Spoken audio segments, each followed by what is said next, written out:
Christmas Eve at Swamp's End by Norman Duncan. Chapter 1. The Wistful Heart. It was long afternoon in the far, big, white northwest. Day was on the wing. Christmas Eve splendidly impended, thank God for unspoiled childish faith and joys of children everywhere. Christmas Eve was fairly within view and welcoming hail, at last in the thickening eastern shadows. Long day at its close, day in a perturbation of blessed unselfishness, day with its tasks of love not half accomplished, and day near done. Bedtime coming round the world on the jump, 9 o'clock leaping from longitude to longitude. Night, impatient and determined, chasing all the children of the world in drowsy expectation to sleep, making a clean sweep of 'em every one with her soft, wide broom of dusk. 9 o'clock? Shoo! Off you go! Tomorrow's on the way. Soon, oh soon! Tomorrow's here when you fall asleep. Said 'em already, have you? Not another word from either of you. Not a whisper, ye grinning rascals. Cuddle down, little people of Christ's heart and leading. Snuggle close, closer yet, my children, that your arms may grow used to this loving. Another kiss from mother? Blessed ones, a billion more, for nights and mornings, for all day long of all the years, waiting here on mother's lips. And now to sleep. Christmas is tomorrow. Hush, tomorrow. Yes, tomorrow. Go to sleep. Go to sleep. And upon the flying heels of night, but still far overseas from the blustering white northwest, where Paddy Batch was waiting at Swamp's End in the woods, the new day, with jolly countenance, broad, rosy, and delighted, was somewhere approaching, in a gale of childish laughter, blithely calling in its westward sweep to all Christian children to awaken to their peculiar and eternal joy. It was Christmas weather in the big woods, a Christmas temperature like frozen steel, 30 below in the clearing of Swamp's End, and a rollicking wind careering over the pines and the swirling dust of snow in the metallic air. A cold, crisp, crackling world. A Christmas land, too. A vast expanse of Christmas color, from the Canadian line to the big river. Great, grave green pines, white earth, and a blood-red sunset. The low log cabins of the lumber camps were smothered in snow. They were fringed with pendant ice at the eaves, and banked high with drifts, and all window frosted. The trails were thigh-deep and drifting. The pines, their great fall imminent now, flaunted long black arms in the gale. They creaked, they swished, they droned, they crackled with frost. It was coming on dusk. The deeper reaches of the forest were already dark.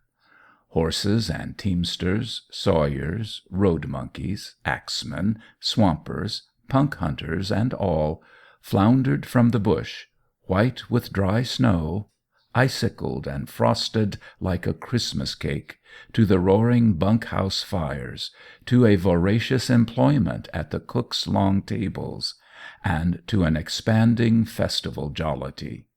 Town? Sure. Swamp's End for Christmas, the lights and companionship of the bedraggled shanty lumber town in the clearing of Swamp's End.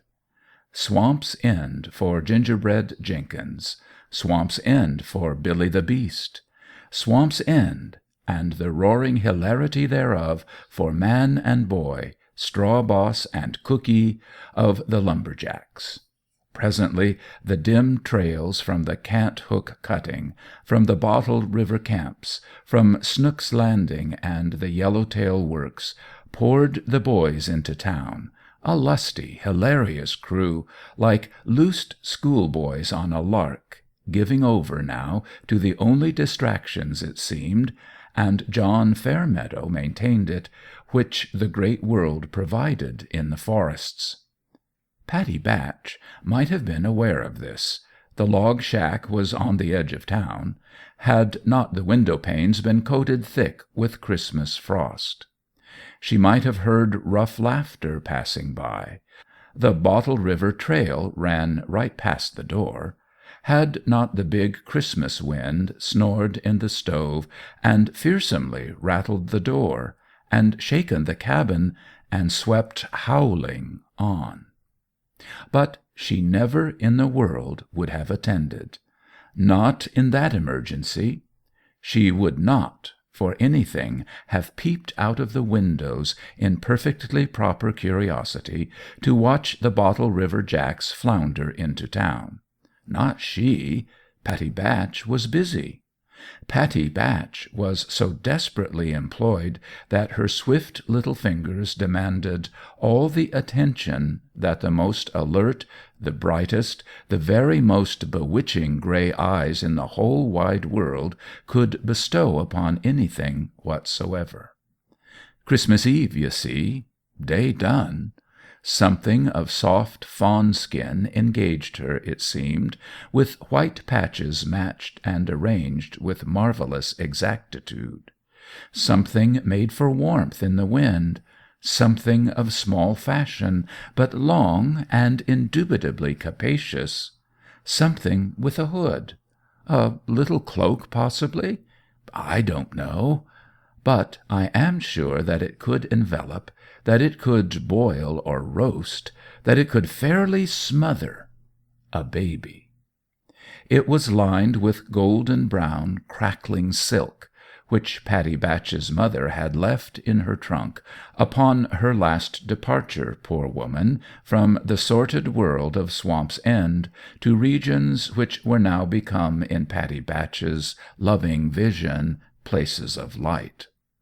And it was upon this treasured cloth that Pattie Batch's flashing needle was working like mad in the lamplight. A Christmas sacrifice. It was labour of love and the gift of treasure. Pattie Batch was lovely. Everybody knew it, and there's no denying it. Grief had not left her wan and apathetic. She had been a little man. She had been so much of a little man that she was now much more of a little woman than ever she had been before. In respect to her bewitching endearments, there's no mincing matters at all.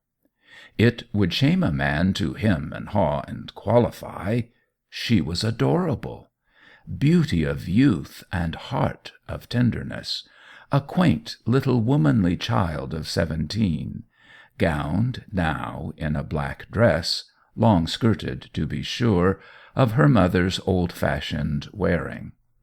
Grey eyes, wide, dark-lashed, sun-sparkling and shadowy, and wilful dark hair, a sweetly tilted little nose, a boyish, masterful way, coquettish twinkles, dimples in most perilous places, rosy cheeks, a tender little figure, an aristocratic toss to her head. Why, indeed, the catalogue of her charms has no end to it. Courage to boot, too, as though youth and loveliness were not sufficient endowment, and uncompromising honesty with herself and all the world. She took in washing from the camps. There was nothing else to do, with Grey Billy Batch lost in Rattle Water, and now decently stowed away by the Reverend John Fairmeadow. It was lonely in Grey Billy Batch's cabin now, of course. It was sometimes almost intolerably so, and ghostly too, with echoes of long-past footsteps and memories of soft motherly words.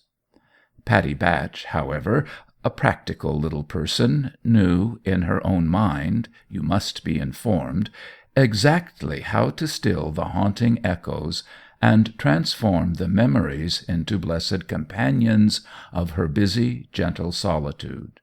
But she had not as yet managed the solution.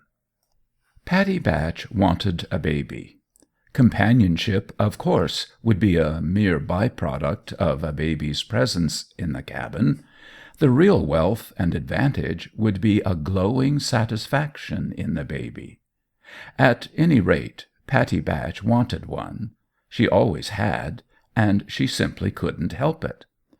Babies, however, were not numerous at Swamp's End. In point of fact, there was only one, a perfectly adorable infant, it must be understood, a suitable child, and worthy, in every respect, of being heartily desired by any woman, which unhappily belonged to the bartender who lived with Pale Peter of the Red Elephant Saloon. No use asking for that baby, not outright. It could be borrowed, however. Patty Batch had borrowed it. She had borrowed it frequently of late, and had mysteriously measured it with a calculating eye, and had estimated, and scowled in doubt, and scratched her head, and pursed her sweet red lips, and had secretly spanned the baby from chin to toe and across the back with an industriously inquiring thumb and little finger. But a borrowed baby, it seems, is of no use whatsoever. The satisfaction is said to be temporary, nothing more, and to leave a sense of vacant arms and a stinging aggravation of envy. So what Patty Batch wanted was a baby to keep, a baby she could call her own and cherish against meddling. A baby that should be so rosy and fat and curly, so neat and white, so scrubbed and highly polished from crown to toe-nails, that every mother in the land, beholding, would promptly expire on the spot of amazement, incredulity, and sheer jealousy. There were babies at Elegant Corners, a frowsy, listless mud-hole of the woods near by. They were all possessed by one mother, too. The last comer had appeared in the fall of the year, and Patty Batch, when the great news came down to Swamp's End, had instantly taken the trail for Elegant Corners. "Got another, says she, flatly, to the wretched Mrs. Limp. "Uh-huh." Mrs. Limp sighed and rolled her eyes, as though, God save us, the ultimate misfortune had fallen upon her. "Number 8, she groaned. "Don't you like it?" Patty demanded, hopefully. Mrs. Limp was so deeply submerged in tears that she failed to commit herself. "You don't like it, Patty pursued, hope immediately abounding. Mrs. Limp sniffed. "Well," said Patty, her little heart all in a flutter. She was afflicted, too, with an adorable lisp in excitement. "I suppose I ought to be sorry." Mrs. Limp seemed dolefully to agree. Patty Batch came then straight to the point. "I've been savin' up," said she. "I've been hard at it for more'n 7 months." Mrs. Limp lifted her blue eyelids. "Yup," said Patty briskly, "and I got 34.23 right here in my skirt. Where's that baby?" The baby was fetched and deposited in her arms. "Boy or girl?" Patty inquired, with businesslike precision. "Boy," Mrs. Limp sighed. "Thank God." Patty Batch was vastly disappointed. She had fancied a girl. It was a shock indeed to her ardour. It was so much of a shocking disappointment that Patty Batch might easily have wept. A boy! A boy! Oh, shoot! But still, she reflected, considering the scarcity, a boy, this boy, in fact, cleaned up.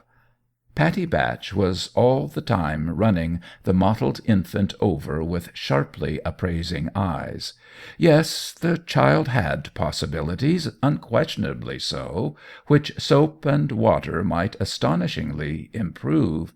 And, in fine, this little boy might— "Mrs. Limp," said Patty, looking that lady straight in the eye, "I'll give you $25 for this here baby. By George, I will." The astonished mother jumped out of her chair and her lassitude at the same instant. "Not another cent," Patty craftily declared. "Here, take your baby."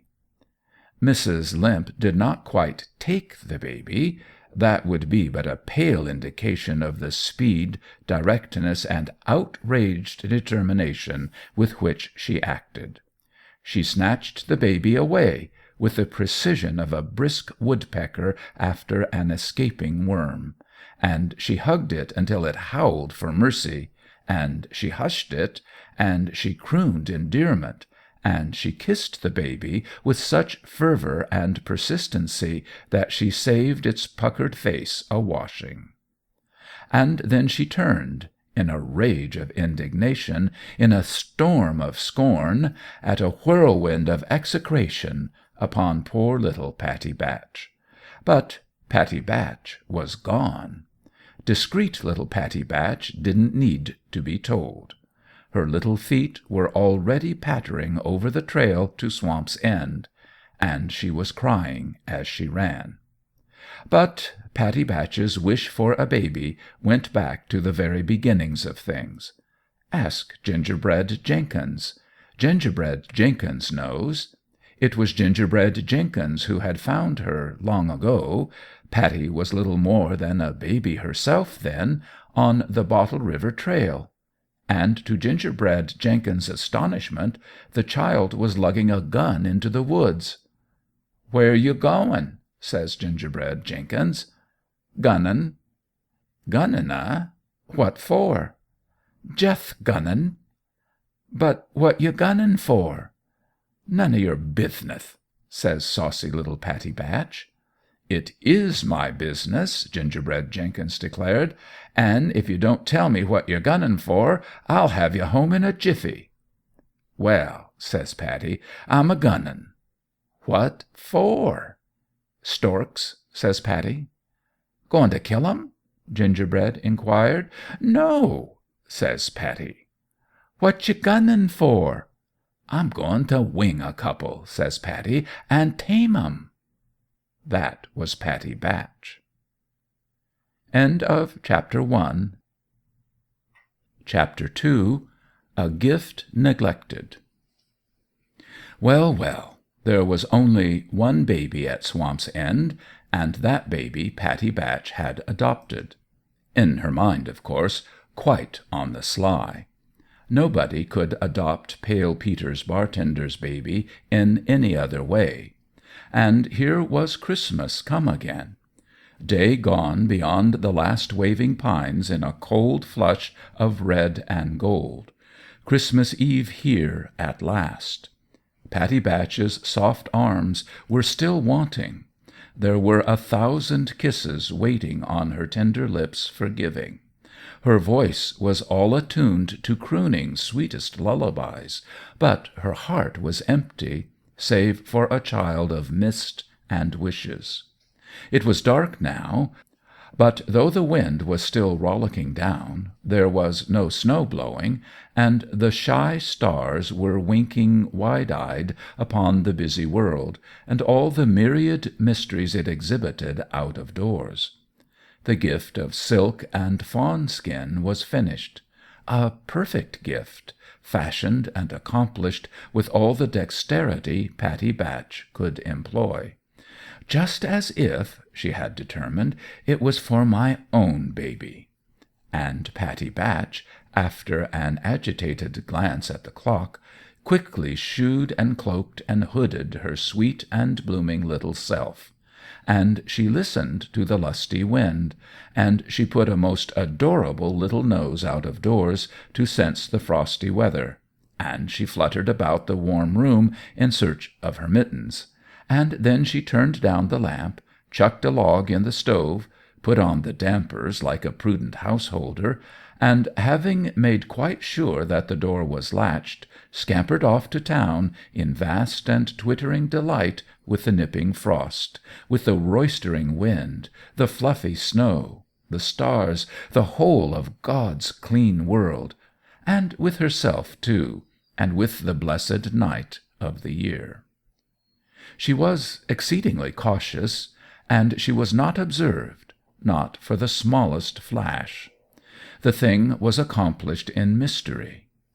Before she was aware of it, before her heart had eased its agitation, she was safely out again, and there, in plain view, on the table, in Pale Peter's living room, behind the saloon, lay the gift of silk and fawn-skin for Pale Peter's bartender's baby, a Christmas mystery for them all to solve as best they could.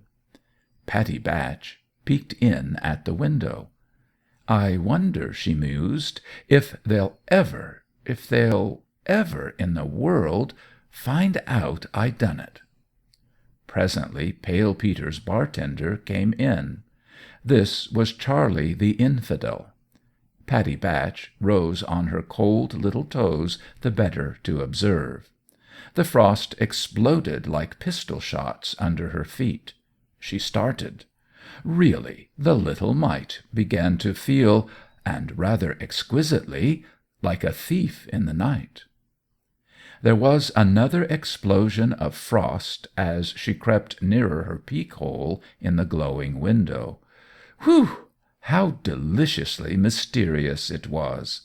Nothing much, however, happened in Pale Peter's living room to continue the thrill. Charlie the Infidel, in haste, chanced to brush the fawn-skin cloak off the table.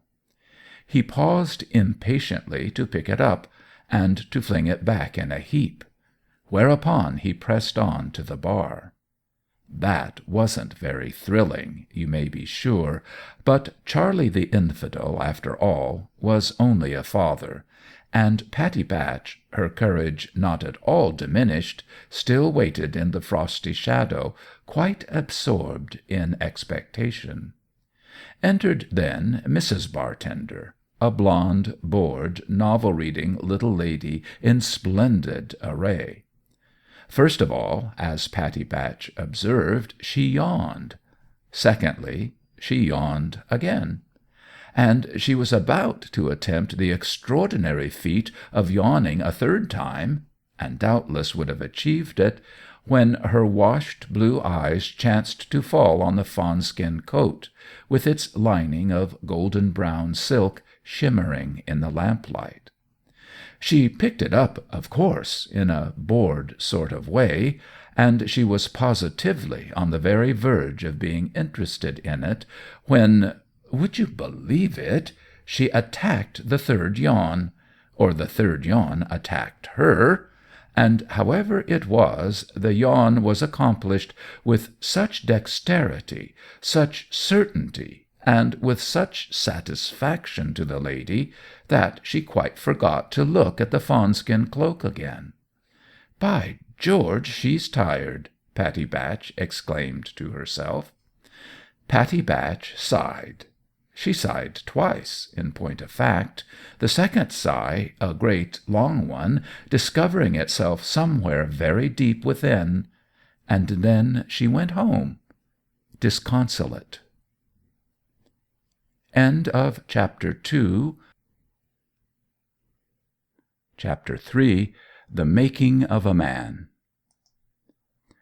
Soon after dark, John Fairmeadow, with a pack on his broad back, swung from the Jumping Jimmy trail into the clearing of Swamp's End, ceasing only then his high, vibrant song, and came striding down the huddled street, a big man in rare humour with life, labour, and the night.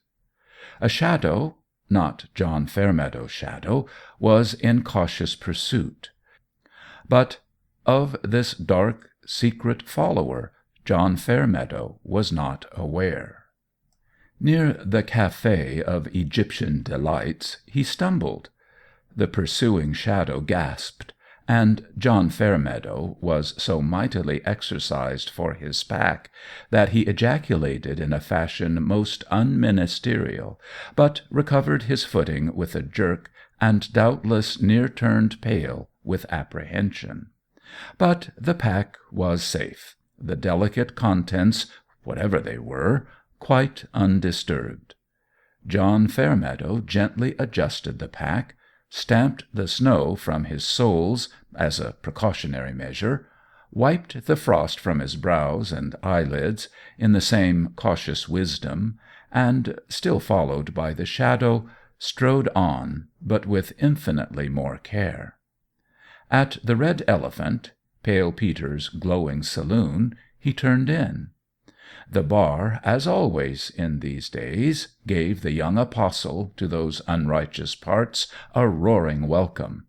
It was become a fashion, big, bubbling, rosy John Fairmeadow, with the square jaw, the frank admonitory tongue, the tender and persuasive heart, the competent, not unwilling fists, was welcome everywhere, from the Bottle River camps and the Cant Hook cutting to the bunkhouses of the Yellowtail, from beyond the Divide to the lower waters of the Big River, in every saloon, bunkhouse, superintendent's office, and cook's quarters of this wide green parish. Welcome to preach and to pray, to bury, marry, gossip, and scold, and upon goodly provocation to fight, all to the same righteous end. A clean man, a big, broad-shouldered, deep-chested, long-legged body, with a soul to match it, a glowing heart, and a purpose lifted high. There was no mistaking the man by men. John Fairmeadow, clad like a lumberjack, upright now, in the full stature of a man, body and soul, grinned like a delighted schoolboy. His fine head was thrown back, in the pride of clean, sure strength. His broad face was in a rosy glow. His great chest still heaved with the labour of a stormy trail.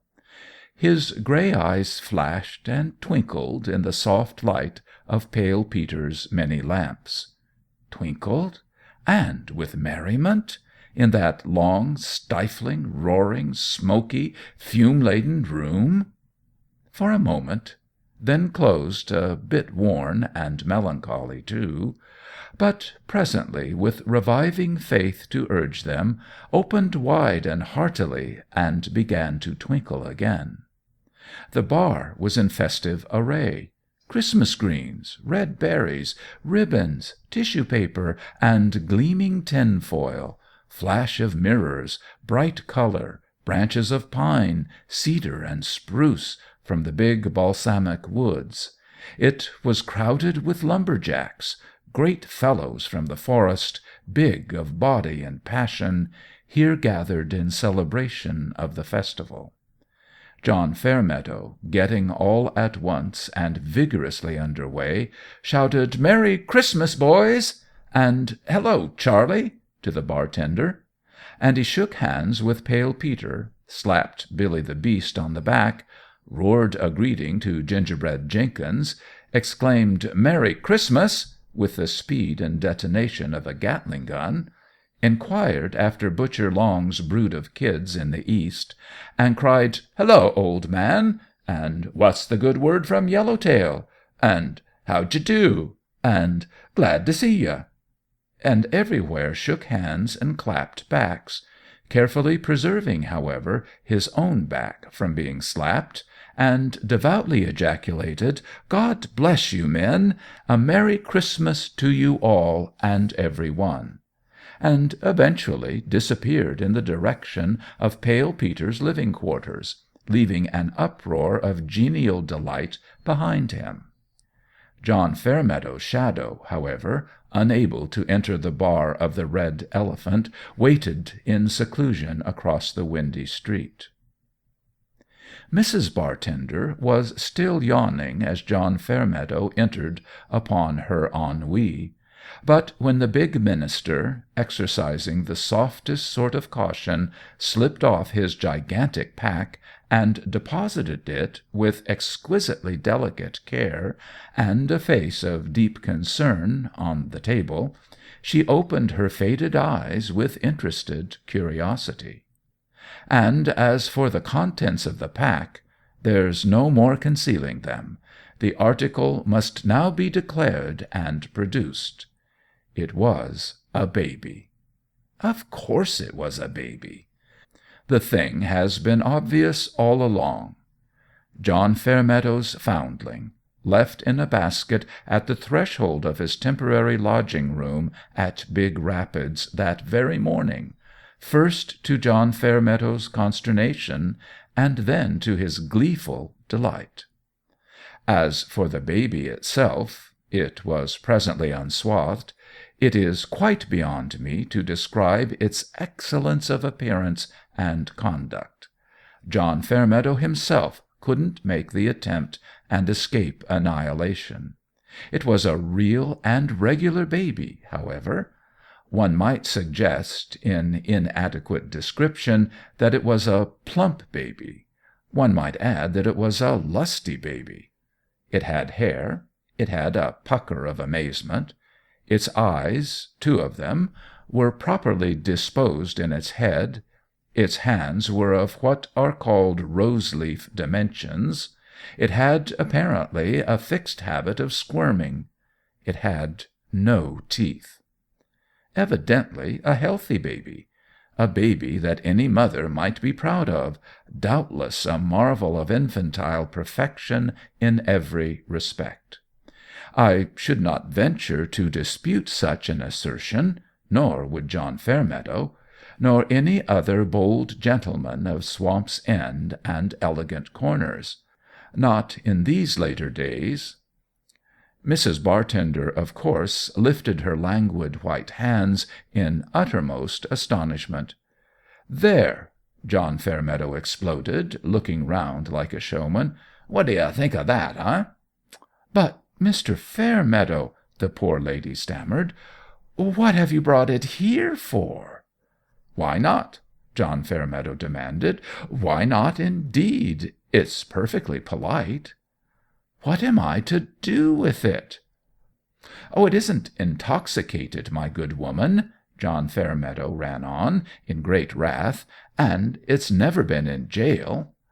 "But, my dear Mr. Fairmeadow, do be sensible. What am I to do with it?" "Why, I should think," John Fairmeadow ventured, the baby was still sleeping like a brick, "that you might, first of all, resuscitate it. Would a slight poke in the ribs provoke animation?" But the baby didn't need a poke in the ribs. It didn't need any other sort of resuscitation. Not that baby. The self-dependent, courageous, perfectly competent and winning little rascal resuscitated itself. Instantly, too, and positively, and apparently without the least effort in the world. Moreover, and with remarkable directness, it demanded what it wanted, and got it.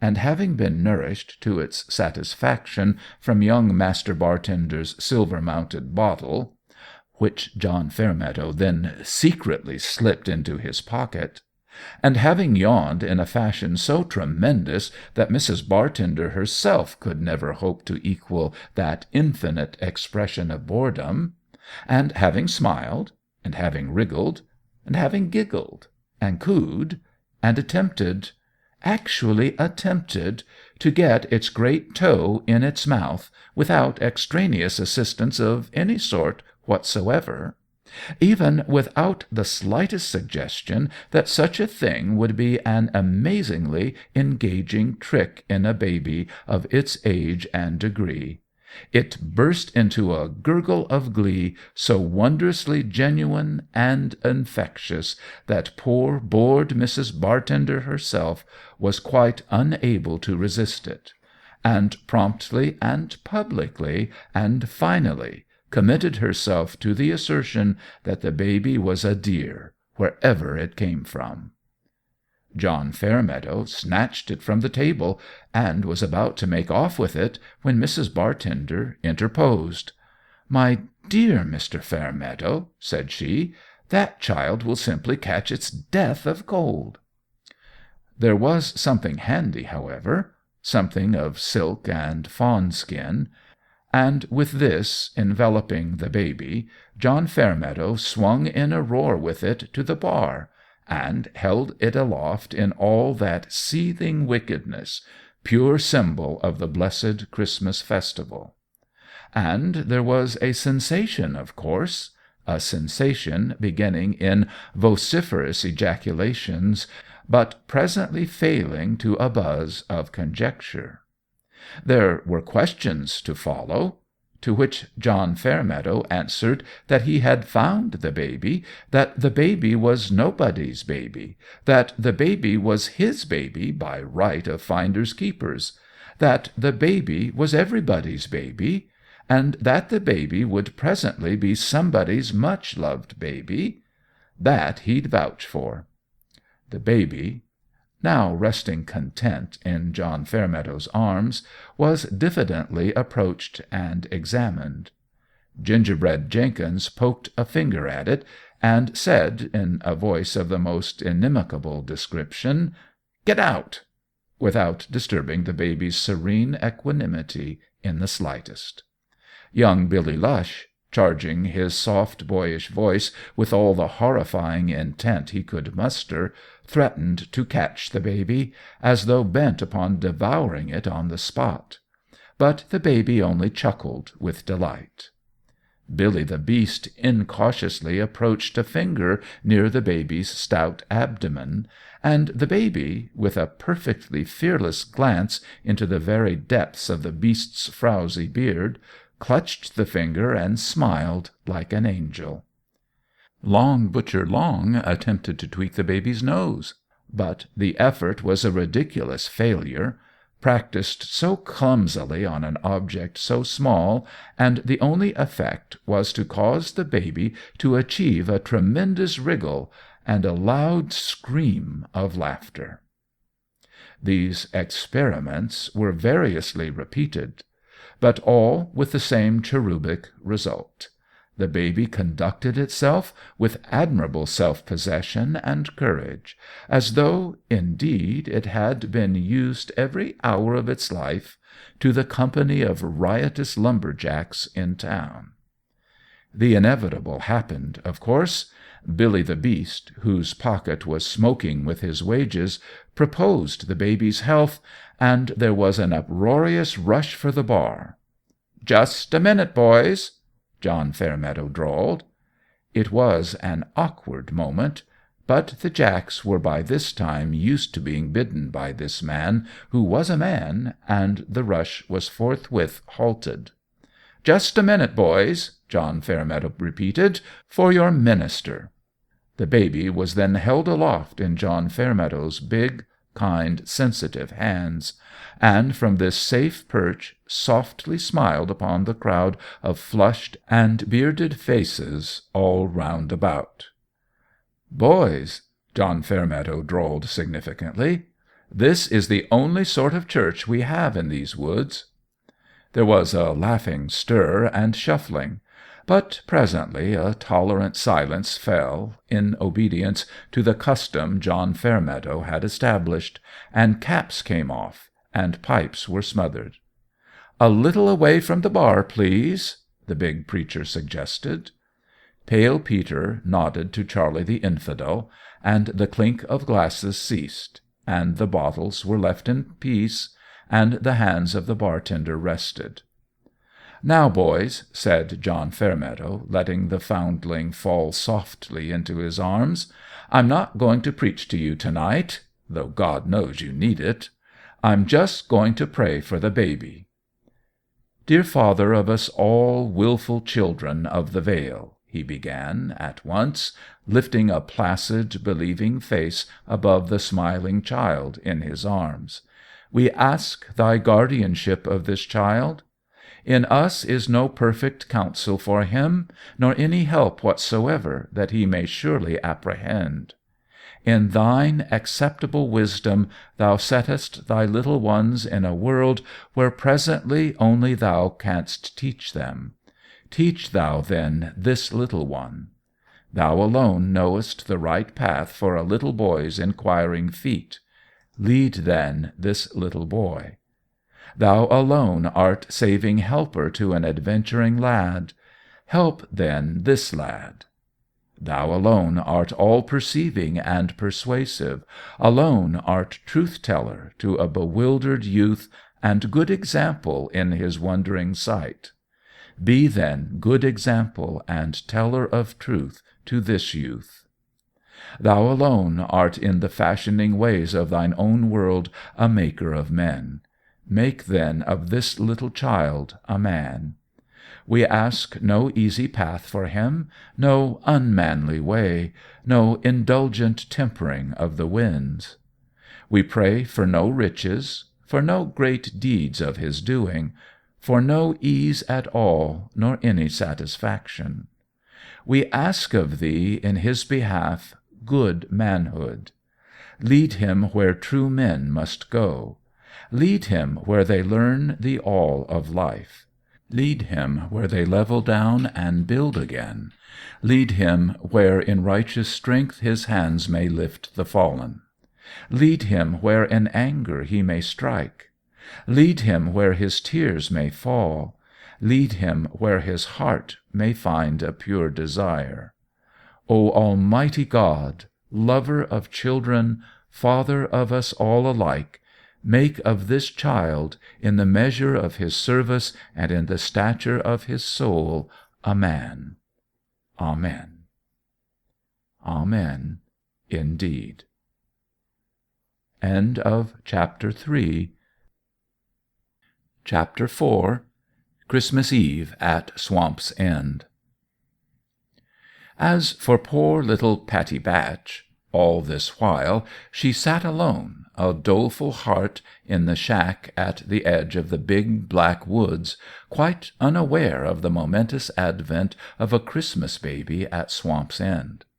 The Christmas wind was still high, still shaking the cabin, still rattling the door, still howling like a wild beast in the night, still roaring in the red stove, and snow was falling again, a dry dust of snow which veiled the wondering stars.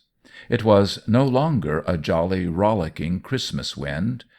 The gale now, it seemed, was become inimical to the lonely child, wild, vaunting, merciless, terrible with cold.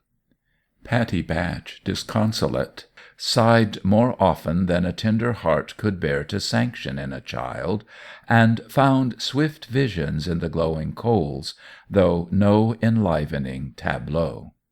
But, dear brave and human little one, she presently ejaculated, "Shoot it anyhow," and began at once to cheer up.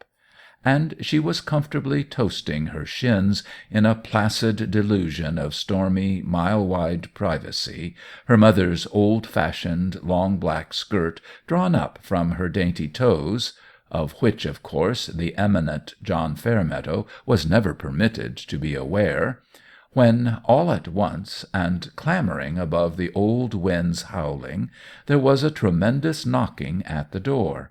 A knocking so loud and commanding and prolonged that Pattie Batch jumped like a fawn in alarm, and stood for a moment with palpitating heart and a mighty inclination to fly to the bedroom and lock herself in. Presently, however, she mustered courage to call "Come in" in a sufficient tone, whereupon the door was immediately flung wide, and big John Fairmeadow, with a wild, dusty blast of the gale, strode in with a gigantic basket, and slammed the door behind him, leaving the shivering, tenacious Shadow, which had secretly followed from Swamp's End to keep cold vigil outside. "Hello there, Patty Batch!" John Fairmeadow roared. "Merry Christmas!" Patty Batch stared. "Hello, I say!" John Fairmeadow cried again. "Merry Christmas, ye rascal!" Patty Batch, gulping her delight, and quite incapable of uttering a word, because of it, flew to the kitchen instead of to the bedroom, and returned with a broom, with which, while the shadow peeked in at the window, she brushed and scraped and slapped John Fairmeadow so vigorously that John Fairmeadow scampered into a corner and stood at bay. "Look out there, Polly Pry!" he shouted in a rage. "Don't you dare look in my basket!" Patty Batch had been doing nothing of the sort. "Don't you so much as squint at my basket!" John Fairmeadow growled. Patty Batch instantly did, of course, and with her eyes wide and sparkling, too. It was really something more than a squint. "Keep your eyes off that basket, Miss Pry!" John Fairmeadow commanded again. "Huh!" he complained, emerging from his refuge and throwing his mackinaw and cap on the floor. "Anybody'd think there was something in that basket for you." "There ith!" Patty Batch gasped in ecstasy. "Is!" John Fairmeadow scornfully mocked. "Huh!" Patty Batch caught John Fairmeadow by the two lapels of his coat, and she stood on tiptoe, and she wouldn't let John Fairmeadow turn his head away, as if John Fairmeadow cared to evade those round glowing eyes, and she looked into his gray eyes with a bewitching conglomeration of hope, amusement, curiosity, and adoring childish affection. "There ith, too," she chuckled, her lisp getting the better of her. "Yeth, there ith. I know you, Mithter Fairmeadow." John Fairmeadow ridiculously failed to smother a chuckle in a growl. "Doth it bite?" Patty Batch inquired, maliciously feigning a terrific fright. "Nonsense!" John Fairmeadow declared. "It hasn't a tooth in its head." He added, with one eye closed and palms uplifted, "But, just you wait and see." "Well," Patty Batch drawled, "I thuppoth ith a turkey. Ith certainly thomething to eat," she declared. "Good enough to eat, I bet you," John Fairmeadow agreed, with the air of having concealed in that veritable big basket the sweetest morsel in all the world. "Ith it a chicken?" "Nonsense," said John Fairmeadow. "It's far more delicious than chicken. Hi there, Paul Pry!" he roared. "And just in time. Keep your hands off." "Is it anything for the house?" "No, indeed. The house is for it." Patty Batch scowled in perplexity. "The back yard, too," John Fairmeadow added. "And don't you forget that this whole place, and all the world, belongs to just what's in that basket." "I'm sure," poor Patty Batch mused, scratching her curls in bewilderment, "I can't guess what it could be." Both were now staring at the basket, and at that very moment the blanket covering stirred. "Ith a dog!" Patty Batch exclaimed. "Dog!" the outraged John Fairmeadow roared. "Nothing of the sort. No, ma'am." Patty Batch clasped her hands. "It ith too!" she cried. "I thaw it move." "It is not." "Ith a kitten, then." "It is not a kitten." Thereupon, while the shadow, by whom John Fairmeadow had been dogged that night, now peered with acute attention through a break in the frost on the window-pane, thereupon, without any warning save a second slight movement of the blanket, a sound, and not by any means a growl, the thing was certainly not a dog, a sound proceeded from the depths of the basket. Patty Batch jumped away. "Well, well!" cried John Fairmeadow. "What's the row?" "Row, indeed!" Pattie Batch was gone white, and she swayed a little, and shivered too, and clenched her little hands to restrain her amazing hope. "Oh," she moaned at last, far short of breath enough, "tell me quick, is it John Fairmeadow threw back the blanket in a most dramatic fashion, and there, wrapped in the neglected fawn-skin cloak, all dimpled and smiling, lay the baby. "By George!" screamed Pattie Batch, "it ith a baby!" "Your baby," John Fairmeadow whispered. "God's Christmas gift to you." Pattie Batch, adorable young mother, reverently approached, and bending with parted lips, eyes shining, and hands laid upon her trembling heart, for the first time gazed content upon the little face. She lifted then, and with what awe and tenderness, the tiny mortal from the warm basket, and pressed it, with knowing arms, against her warmer, softer young breast. "My baby," she crooned, her lips close to its ear. "My little baby, my own little baby." End of Chapter 4. End of the book Christmas Eve at Swamp's End by Norman Duncan.